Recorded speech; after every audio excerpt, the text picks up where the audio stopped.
Coba kita mintai dulu kelembapan pelan-pelan. Berapa coba? 75. 75. Kurang air. Kurang air, Pak ya? Kurang air. Seharusnya berapa, Pak? 70, Pak.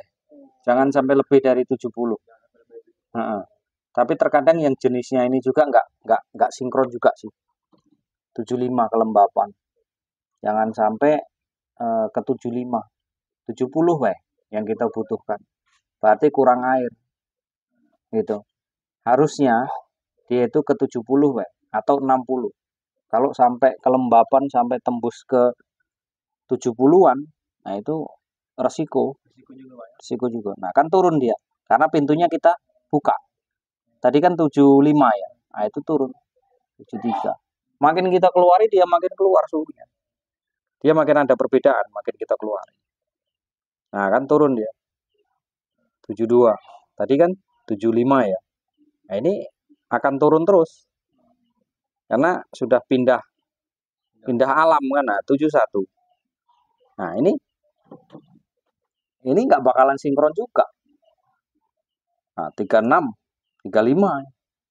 Di situ tadi dibuat berapa? 37, 38 kan? Nah, ini nggak bakalan sinkron. Pening kalau kita ngikuti ini kok nggak sinkron. Pikiran pusing nggak karuan, telur teburu netes gitu loh. Nggak usah dipakai ini. Biasanya saya pakai ini cuman untuk mengukur keakuratan antara sudut dengan sudut. Kalau mesin saya kan besar, biasanya ini saya taruh di sini dulu. Nah, di sudut. Sudut itu nanti berapa?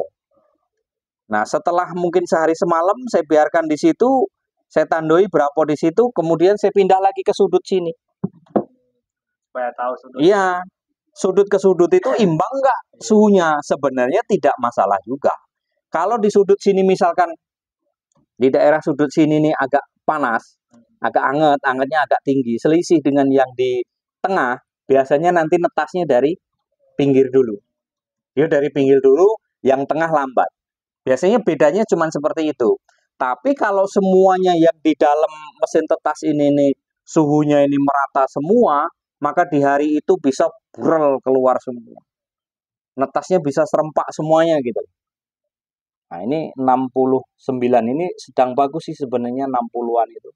Tapi begitu kita tutup, dia naik ke 70. Masih mau naik lagi. Karena apa?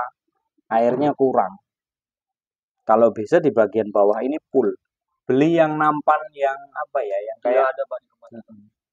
ada itu. Kalaupun untuk apa ngasih tamu tuh kan. ya nampan itu, Pak.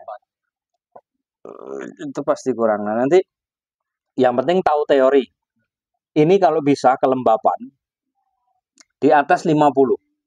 50, 55, 60, 70 stop di situ.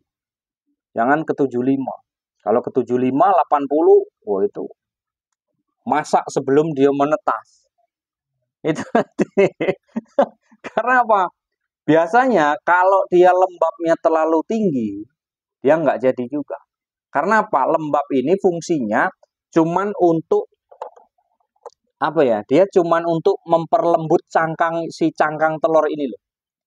Dia semakin lembabnya ketinggian, dia makanya lembek. Nanti nggak jadi. Lembek, begitu lembek, panasnya tembus ke dalam. Masak dia. Tapi kalau lembabnya pas, ini nanti si puyuh ini nanti begitu mau keluar, dia mudah, cangkangnya lembut. Kan nanti keluarnya dari sini. Dari sini duluan dia. Ini dipatoki dulu dengan paruh dia itu. Terus keliling gitu. Begitu nanti sudah keliling, lepaslah di sini. Bagian sini. Kalau untuk puyuh, itu nggak mungkin dari sini. Dia dari sini dulu. Karena apa? Oksigennya di sini.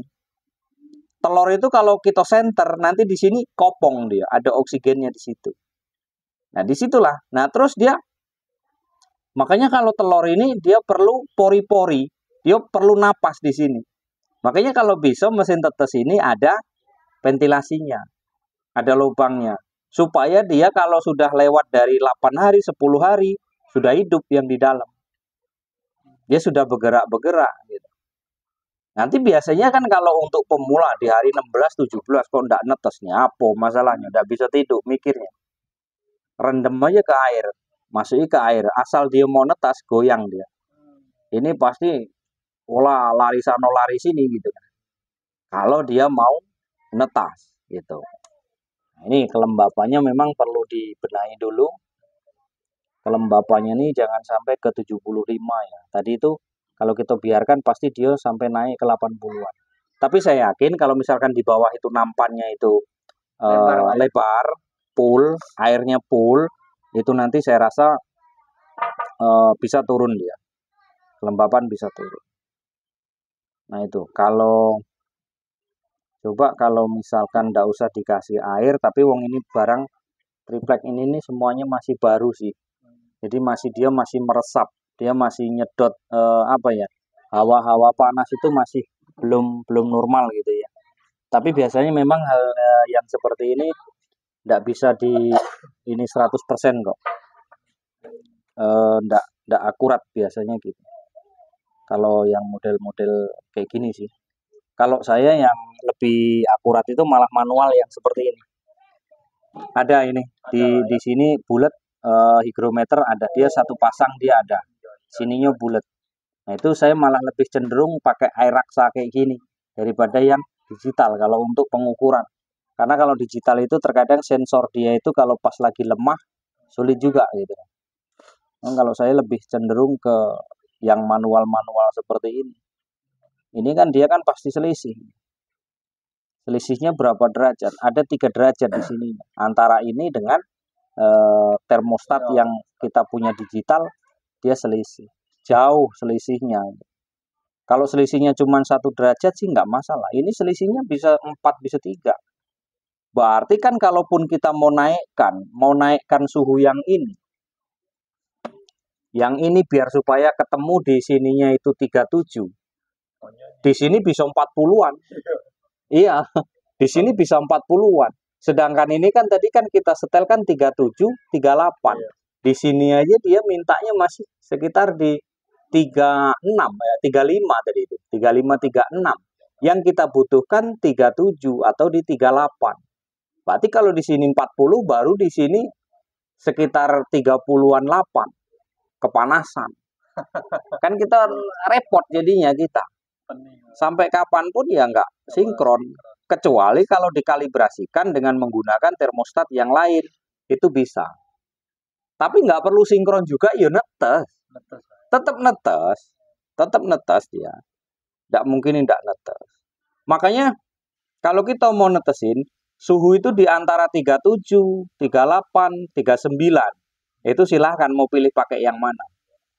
Mau pakai 37, 38 ya netes, 38, 39 netes.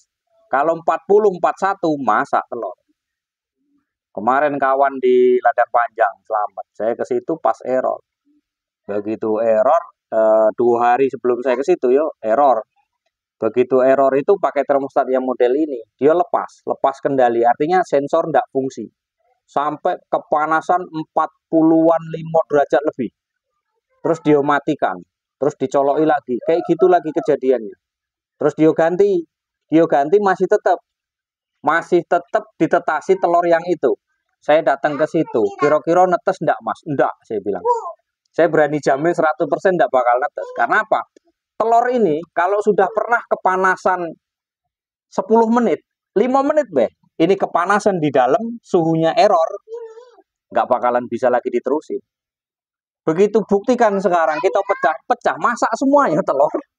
Ya ada di konten saya itu. Saya heran juga, nah masa itu tomat kata. Padahal sebentar lah ya. Padahal sebentar. Makanya mesin tetes itu perlu diuji dulu gitu loh. Saya pengen tahu dia naik suhunya itu cepat apa enggak gitu. Kalau dia terlalu cepat naiknya, nah itu bahaya nanti. Besok ini sensornya ini nanti dia lepas kendali dia. Nggak mau baca dia. Terlewat panas dia loss, akhirnya naik ke situ nggak fungsi. Makanya mesin tetes saya itu di dalam saya kasih termostat yang manual yang bulat itu, sehingganya di sini misalkan di termostat yang digital ini saya pasang 3738, di termostat yang bulat manual itu saya pasang 39.